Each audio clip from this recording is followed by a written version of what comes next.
అసలు తను ఎలా ఉందో ఏం చేస్తుందో ఏమోలే, స్పెషల్ మనిషైనా కూడా మనకేముంది మామూలే. కళలు తెలుసా ఏమో బహుశా, కవిత మనిషా కలల హంస, మనసు కొంచెం తెలుసుకుంది కలిసిపోయే మనిషిలాగా, మంచి పద్ధతంటూ ఉంది మదిని లాగుతున్నది, ఎంత ఎంత వింతగున్నది. వెన్నెల్లో హాయ్ హాయ్ మల్లెల్లో హాయ్ హాయ్, వరాల జల్లే కురిసే.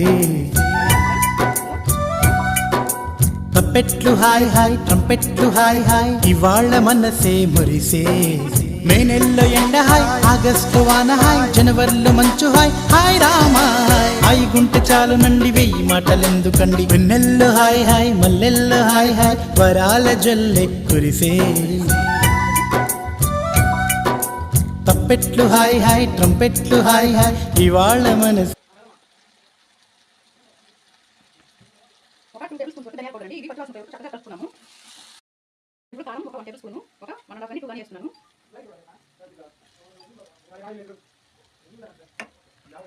ఇందులో ఒక 1 గ్లాస్ వాటర్.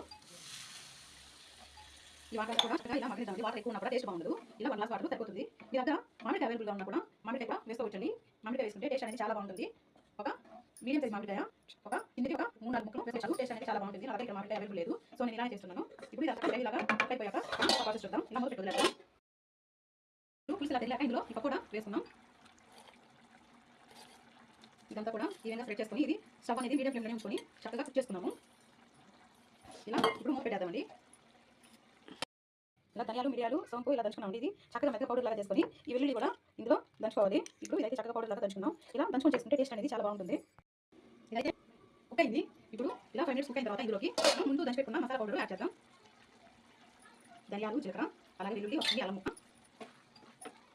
ఇదంతా కలిసేలాగా చక్కగా కలుపుకున్నాం. ఇప్పుడు ఇలా కలిపి మూత పెట్టి వదిలేద్దాం. పుదీనా ఇలా యాడ్ చేసుకున్నాక ఇలా పెట్టి ఒక 5 మినిట్స్ వదిలేద్దాం. ఇప్పుడు ఇందులోకి ఒక 1 టేబుల్ స్పూన్ గరం మసాలా అండి. నేను చిల్లీ స్పూన్తో వేసుకున్నాను. మీరు హాఫ్ స్పూన్ వేసుకున్నా సరిపోతుంది. చికెన్ మసాలా ఒక హాఫ్ స్పూను. ఇదంతా కూడా ఇలా వేసుకొని పచ్చివాసన పోయి ఒక 2 మినిట్స్ కుక్ అవ్వనిద్దాం. ఇప్పుడు వేడి వేడి పకోడీ కర్రీ అయితే రెడీ అయిపోయిందండి. ఇప్పుడు మనం స్టవ్ ఆఫ్ చేసి ఇది సర్వ్ చేసుకుందాం.